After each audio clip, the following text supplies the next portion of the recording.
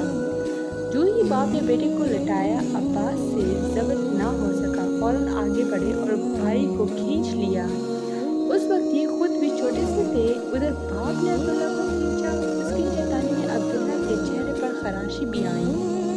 ان خراشوں کے نشانات مرتے دم تک باقی رہے۔ اسی دوران بنو مخزوم کے لوگ آ گئے۔ انہوں نے کہا، اب اس طرح بیٹے کو ذبح نہ کرے، اس کی ماں کی زندگی خراب ہو جائے گی۔ اپنے رب کو راضی کرنے کے لیے بیٹے کا فدیہ دے دیں۔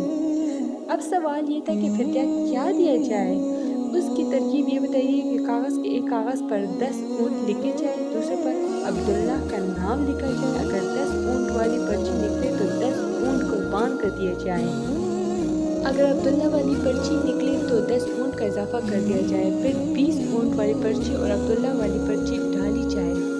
اب اگر 20 اونٹ والی پرچی نکلے تو 20 اونٹ قربان کر دیے جائیں، ورنہ 10 اونٹ اور بڑھا دیے جائیں۔ اسی طرح 10-10 کر کے اونٹ بڑھاتے جائیں۔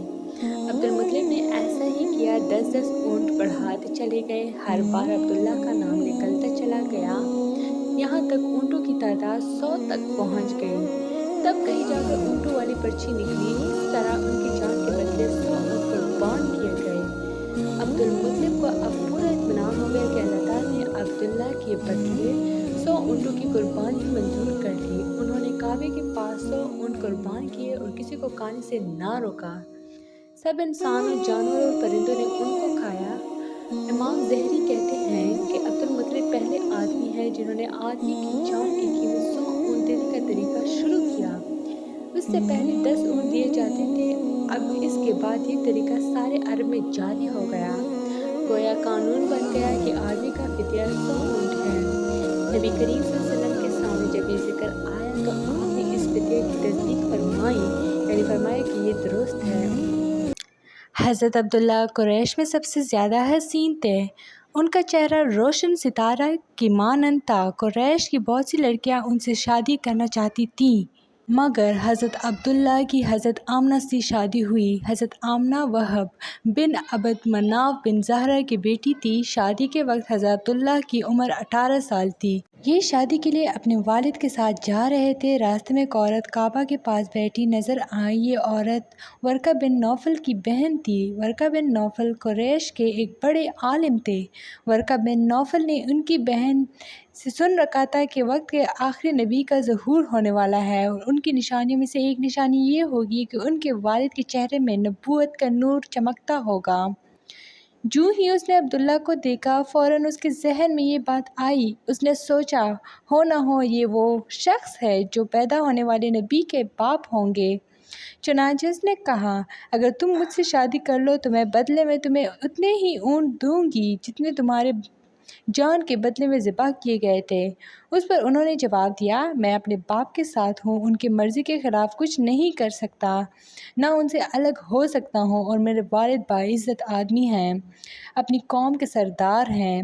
بہرحال ان کی شادی حضرت آمنہ سے ہو گئی۔ آپ قریش کی عورتوں میں نسب اور مقام کے اعتبار سے افضل تھیں۔ حضرت آمنہ حضرت عبداللہ کے گھر آ گئی۔ آپ فرماتی ہیں، جب میں ماں بننے والی ہوئی تو میرے پاس ایک شخص آیا، یعنی ایک فرشتہ انسانی شکل میں آیا۔ اس وقت میں جاگنے اور سونے کے درمیانی حالت میں تھی۔ اس نے مجھ سے کہا، کیا تمہیں معلوم ہے تم اس امت کی سردار اور نبی کی ماں بننے والی ہو؟ اس کے بعد وہ پھر اس وقت آیا جب نبی صلی اللہ علیہ وسلم پیدا ہونے والے تھے۔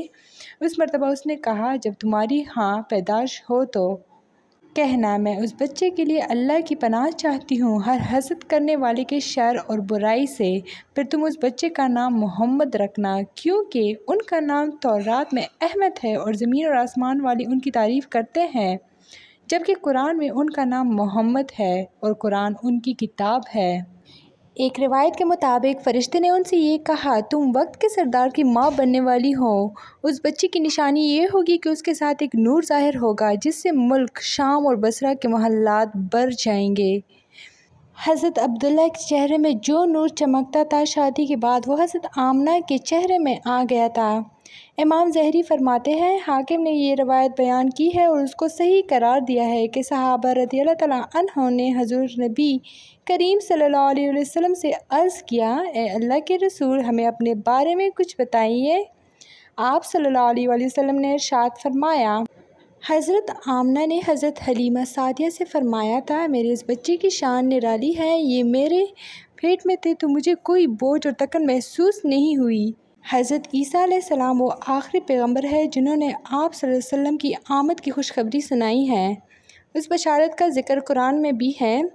سورہ صف میں اللہ تعالیٰ فرماتے ہیں، اور اسی طرح وہ وقت بھی قابل ذکر ہے جبکہ عیسیٰ ابن مریم علیہ السلام نے فرمایا کہ اے بنی اسرائیل، میں تمہارے پاس اللہ کا بھیجا ہوا آیا ہوں کہ مجھ سے پہلے جو تورات آ چکی ہے میں اس کی تصدیق کرنے والا ہوں، اور میرے پاس جو ایک رسول آنے والا ہے ان کا نام مبارک احمد ہوگا، اور میں ان کی بشارت دینے والا ہوں۔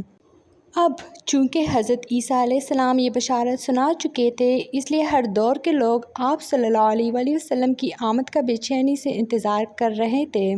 ادھر آپ کی پیدائش سے پہلے ہی حضرت عبداللہ انتقال کر گئے۔ سابقہ کتب میں آپ کی نبوت کی ایک علامت یہ بھی بتائی گئی کہ آپ کے والد کا انتقال آپ کی ولادت سے پہلے ہو جائے گا۔ حضرت عبداللہ ایک تجارتی قافلے کے ساتھ تجارت کے لیے گئے تھے، اسی دوران بیمار ہو گئے اور کمزور ہو کر واپس لوٹے۔ قافلہ مدینہ منورہ سے گزرا تو حضرت عبداللہ اپنے ننیال یعنی بنو نجار کے ہاں ٹھہرے۔ ان کی والدہ بنو نجار سے تھی، 1 ماہ تک بیمار رہے اور انتقال کر گئے، انہیں یہیں دفن کر دیا گیا۔ تجارتی قافلہ جب حضرت عبداللہ کے بغیر مکہ مکرمہ پہنچا اور عبد المطلب کو پتہ چلا کہ ان کے بیٹے عبداللہ بیمار ہو گئے ہیں اور مدینہ منورہ میں اپنی ننیال میں ہیں، تو انہیں لانے کے لیے عبد المطلب نے اپنے بیٹے زبیر کو بھیجا۔ جب یہ وہاں پہنچے تو عبداللہ کا انتقال ہو چکا تھا۔ مطلب یہ کہ آپ صلی اللہ علیہ وسلم اس دنیا میں اپنے والد کے وفات کے چند ماہ بعد تشریف لائے۔ آپ کی پیدائش سے پہلے مکہ کے لوگ خشک سالی اور قحط کا شکار تھے، لیکن جو ہی آپ کی دنیا میں تشریف لانے کا وقت قریب آیا، بارشیں شروع ہو گئیں، خشک سالی دور ہو گئی، درخت ہرے بھرے ہو گئے اور پھلوں سے لد گئے، زمین پر سبزہ ہی سبزہ نظر آنے لگا۔ حضور صلی اللہ علیہ وسلم نے فرماتے ہیں، جب میری والدہ نے مجھے جنم دیا تو ان سے ایک نور نکلا، اس نور سے شام کے محلات جگمگا اٹھے۔ آپ صلی اللہ علیہ وسلم کی والدہ سیدہ آمنہ فرماتی ہیں، محمد صلی اللہ علیہ وسلم کی پیدائش کے وقت ظاہر ہونے والے نور کی روشنی میں مجھے بصرہ میں چلنے والے اونٹوں کی گردنیں تک نظر آئیں۔ علامہ سہلی رحمۃ اللہ علیہ نے لکھا ہے کہ جب آپ پیدا ہوئے تو آپ نے اللہ کی تعریف کی۔ ایک روایت میں یہ الفاظ آئے ہیں، اللہ تعالیٰ سب سے بڑا ہے، اللہ تعالیٰ کی بے حد تعریف ہے اور میں صبح و شام اللہ کی پاکی بیان کرتا ہوں۔ آپ کی ولادت کس دن ہوئی؟ اس بات پر سب کا اتفاق ہے کہ وہ پیر کا دن تھا۔ آپ صبح فجر طلوع ہونے کے وقت دنیا میں تشریف لائے۔ تاریخ پیدائش کے سلسلے میں بہت سے قول ہیں۔ ایک روایت کے مطابق 12 ربیع الاول کو پیدا ہوئے، ایک روایت 8 ربیع الاول کی ہے، ایک روایت 2 ربیع الاول کو پیدا ہوئے۔ اس سلسلے میں اور بھی بہت سی روایات ہیں۔ زیادہ تر مورخین کا خیال ہے کہ آپ 8 ربیع الاول کو پیدا ہوئے۔ یہ بھی کہا جاتا ہے کہ آپ کو پیر کے دن ہی نبوت ملی، پیر کے روز ہی آپ نے مدینہ منورہ کی طرف ہجرت فرمائی اور پیر کے روز ہی آپ کی وفات ہوئی۔ آپ عام الفیل میں پیدا ہوئے یعنی ہاتھیوں والے سال میں۔ اس سال کو ہاتھیوں والا سال اس لیے کہا جاتا ہے کہ ابراہیم نے ہاتھیوں کے ساتھ مکہ مکرمہ پر چڑھائی کی تھی۔ آپ کی پیدائش اس واقعے کے کچھ ہی دن بعد ہوئی تھی۔ واقعہ کچھ اس طرح ہے کہ ابراہیم یمن کا عیسائی حاکم تھا۔ حج کے دنوں میں اس نے دیکھا کہ لوگ بیت اللہ کا حج کرنے جاتے ہیں۔ اس نے اپنے لوگوں سے پوچھا، یہ لوگ کہاں جاتے ہیں؟ اسے جواب ملا، بیت اللہ کا حج کرنے کے لیے مکہ جاتے ہیں۔ اس نے پوچھا، بیت اللہ کس چیز کا بنا ہوا ہے؟ اسے بتایا گیا، پتھروں کا بنا ہے۔ اس نے پوچھا، اس کا لباس کیا؟ بتایا گیا، ہمارے ہاں سے جو دھاری دار کپڑا جاتا ہے اس سے اس کی پوشاک تیار ہو جاتی ہے۔ وہ عیسائی تھا۔ ساری بات سن کر اس نے کہا، مسیح کی قسم، میں تم لوگوں کے لیے اس سے اچھا گھر تعمیر کروں گا۔ اس طرح اس نے سرخ، سفید، زرد اور سیاہ پتھروں سے ایک گھر بنوایا، سونے اور چاندی سے اس کو سجایا، اس میں کئی دروازے رکھوائے، اس کے درمیان میں جواہر لگوائے، پردے لگوائے، وہاں خوشبوئیں سلگانے کا انتظام کیا۔ اس کی دیواروں پر اس قدر مشک ملا جاتا تھا کہ وہ سیاہ رنگ کی ہو گئی، یہاں تک کہ جواہر بھی نظر نہیں آتے تھے۔ پھر لوگوں سے کہا، اب تمہیں بیت اللہ کا حج کرنے کے لیے مکہ جانے کی ضرورت نہیں رہی، میں نے یہیں تمہارے لیے بیت اللہ بنوا دیا ہے، لہٰذا اب تم اس کا طواف کرو۔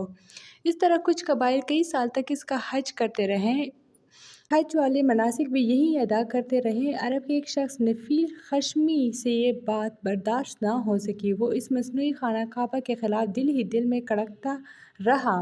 آخر اس نے دل میں ٹھان لی کہ وہ ابرہہ کی اس عمارت کو گندہ کر کے چھوڑے گا۔ پھر ایک رات اس نے چوری چھپے ہوئے بہت سی گندگی اس میں ڈال دی۔ ابرہہ کو معلوم ہوا تو سخت غضبناک ہوا، کہنے لگا، یہ کارروائی کسی عرب نے اپنے خانہ کعبہ کے لیے کی ہے، میں اسے ڈھا دوں گا، اس کا ایک ایک پتھر توڑ دوں گا۔ اس نے شام و حبشہ کو یہ تفصیلات لکھ دی، اس سے درخواست کی کہ وہ اپنا ہاتھی بھیج دے۔ اس ہاتھی کا نام محمود تھا۔ یہ اس قدر بڑا تھا کہ اتنا بڑا ہاتھی روئے زمین پر دیکھنے میں نہیں آیا تھا۔ جب ہاتھی اس کے پاس پہنچ گیا تو وہ اپنی فوج لے کر نکلا اور مکہ کا رخ کیا۔ یہ لشکر جب مکہ کے قرب و جوار میں پہنچا تو ابرہہ نے فوج کو حکم دیا کہ ان لوگوں کے جانور لوٹ لیے جائیں۔ اس کے حکم پر فوجیوں نے جانور پکڑ لیے، ان میں عبد المطلب کے اونٹ بھی تھے۔ نفیل بھی اس لشکر میں ابرہہ کے ساتھ موجود تھا اور یہ عبد المطلب کا دوست تھا۔ عبد المطلب اس سے ملے اونٹوں کے سلسلے میں بات کی۔ نفیل نے ابرہہ سے کہا، قریش کا سردار عبد المطلب ملنا چاہتا ہے، یہ شخص تمام عرب کا سردار ہے، شرف اور بزرگی اسے حاصل ہے، لوگوں میں اس کا بہت بڑا اثر ہے، لوگوں کو اچھے اچھے گھوڑے دیتا ہے، انہیں عطیات دیتا ہے، کھانا کھلاتا ہے۔ یہ گویا عبد المطلب کا تعارف تھا۔ ابرہہ نے انہیں ملاقات کے لیے بلایا۔ اس نے ان سے پوچھا، بتائیں آپ کیا چاہتے ہیں؟ انہوں نے جواب دیا، میں چاہتا ہوں میرے اونٹ مجھے واپس مل جائیں۔ ان کی بات سن کر ابرہہ بہت حیران ہوا۔ اس نے کہا، مجھے تو بتایا گیا تھا کہ آپ عرب کے سردار ہیں، بہت عزت اور بزرگی کے مالک ہیں، لیکن لگتا ہے مجھ سے غلط بیانی کی گئی ہے، کیونکہ میرا خیال تھا آپ مجھ سے بیت اللہ کے بارے میں بات کریں گے، جس کو میں گرانے آیا ہوں اور جس کے ساتھ آپ سب کی عزت وابستہ ہے، لیکن آپ نے تو سرے سے اس کی بات ہی نہیں کی اور اپنے اونٹوں کا رونا لے کر بیٹھ گئے، یہ کیا بات ہوئی؟ اس کی بات سن کر عبد المطلب بولے، آپ میرے اونٹ مجھے واپس دے دیں، بیت اللہ کے ساتھ جو چاہیں کریں، اس لیے کہ اس گھر کا ایک پروردگار ہے، وہ خود ہی اس کی حفاظت کرے گا، مجھے اس کے لیے فکر مند ہونے کی ضرورت نہیں۔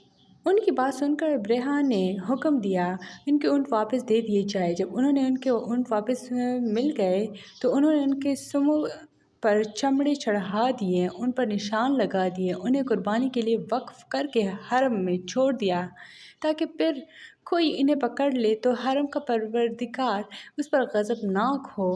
پھر عبد المطلب حرا پہاڑ پر چڑھ گئے، ان کے ساتھ ان کے کچھ دوست تھے۔ انہوں نے اللہ سے درخواست کی، اے اللہ، انسان اپنے سامان کی حفاظت کرتا ہے تو اپنے سامان کی حفاظت کر۔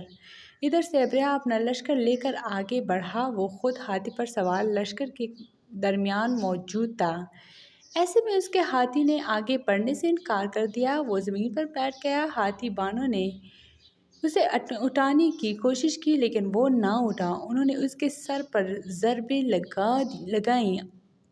کچھ سوچ کر انہوں نے اس کا رخ یمن کی طرف کیا تو وہ فوراً اس طرف چلنے لگا، اس کا رخ پھر مکہ کی طرف کیا گیا تو پھر رک گیا۔ ہاتھی بانوں نے یہ تجربہ بار بار کیا۔ آخر ابرہہ نے حکم دیا، ہاتھی کو شراب پلائی جائے تاکہ نشے میں اسے کچھ ہوش نہ رہے اور ہم اسے مکہ کی طرف آگے بڑھا سکیں۔ چنانچہ اسے شراب پلائی گئی لیکن اس پر اس کا بھی اثر نہ ہوا۔ ابرہہ کے ہاتھی کو اٹھانے کی مسلسل کوشش جاری تھی کہ اچانک سمندر کی طرف سے ان کی طرف اللہ تعالیٰ نے ابابیلوں کو بھیج دیا، وہ ٹڈیوں کے جھنڈ کی طرح آئے۔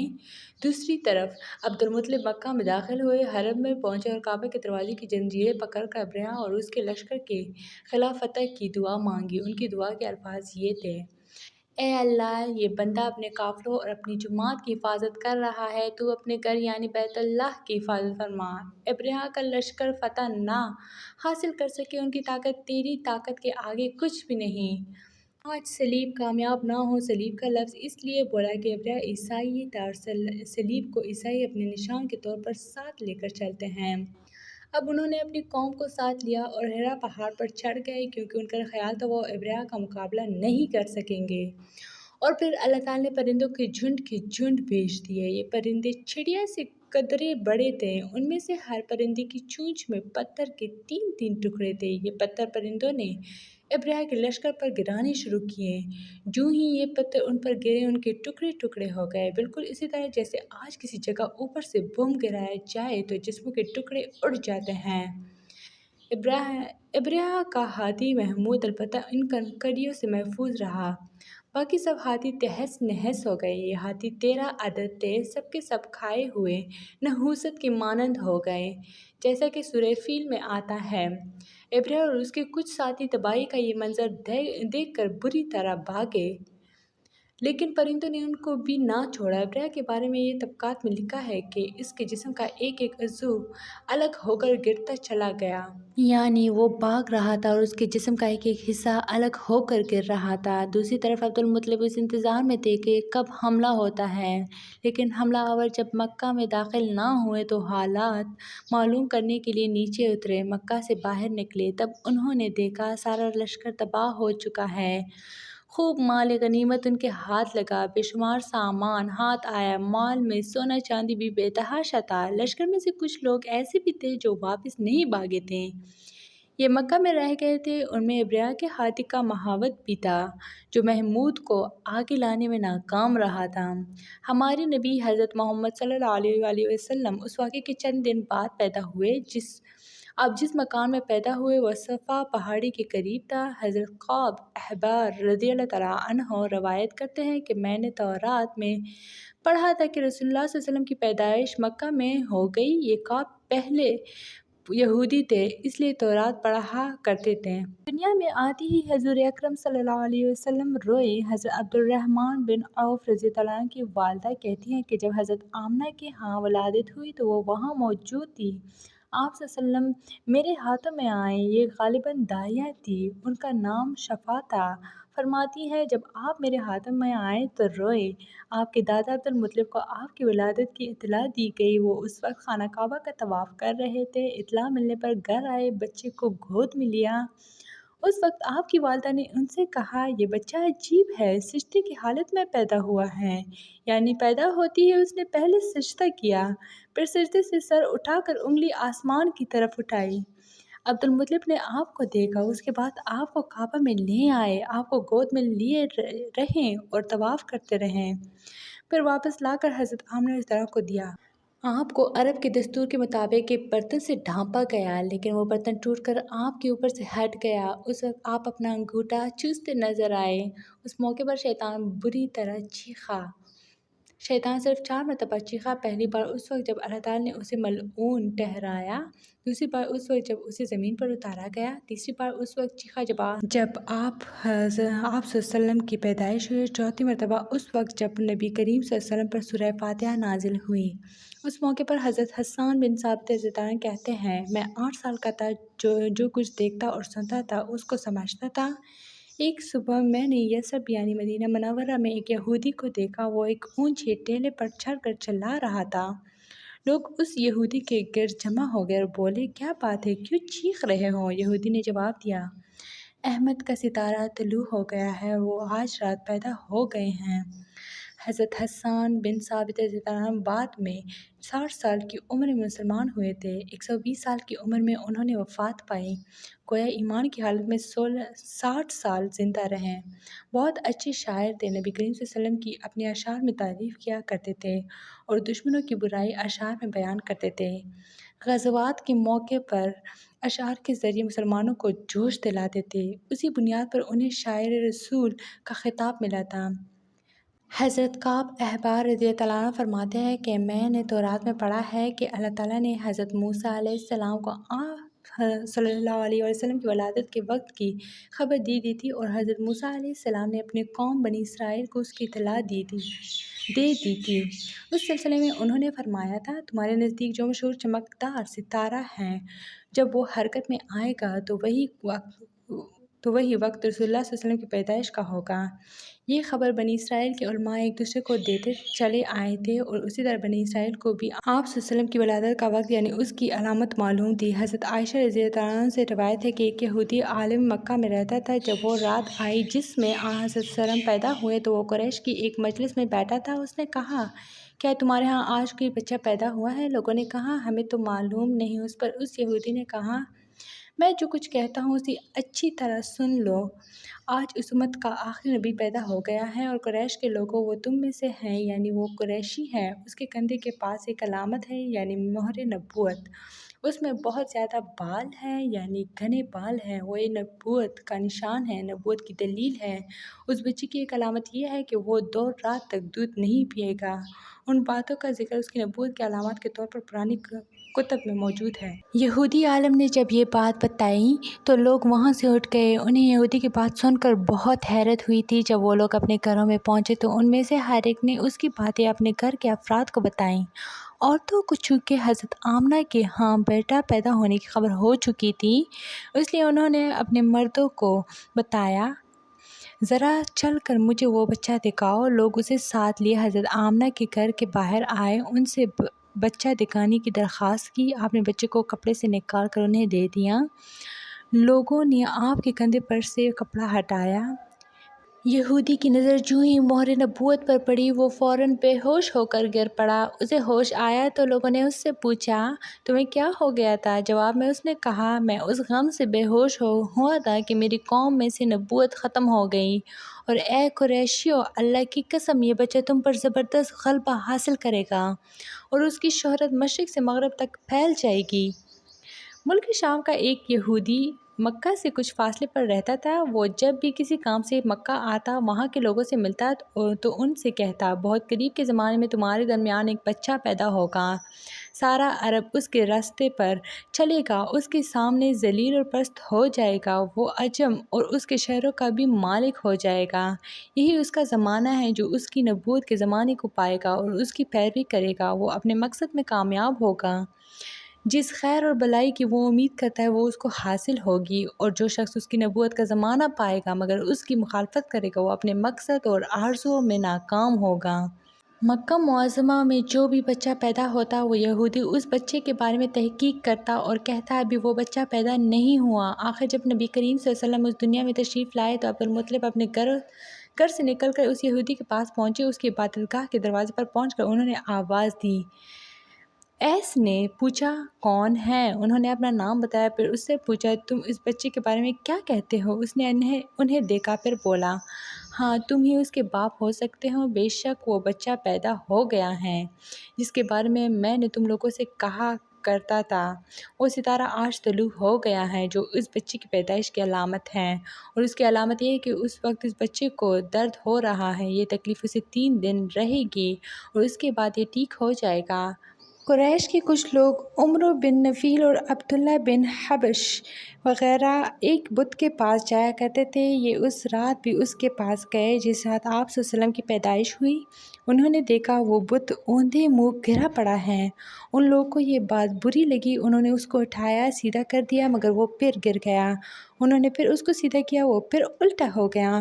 ان لوگوں کو بہت حیرت ہوئی، یہ بات بہت عجیب لگی۔ تب اس بت سے آواز نکلی، یہ ایک ایسے بچے کی پیدائش کی خبر ہے جس کے نور سے مشرق اور مغرب میں زمین کے تمام گوشے منور ہو گئے ہیں۔ بت سے نکلنے والی آواز نے انہیں اور زیادہ حیرت زدہ کر دیا۔ اس کے علاوہ ایک واقعہ یہ پیش آیا کہ ایران کے شہنشاہ کسریٰ نوشیروان کا محل ہلنے لگا اور اس میں شگاف پڑ گئے۔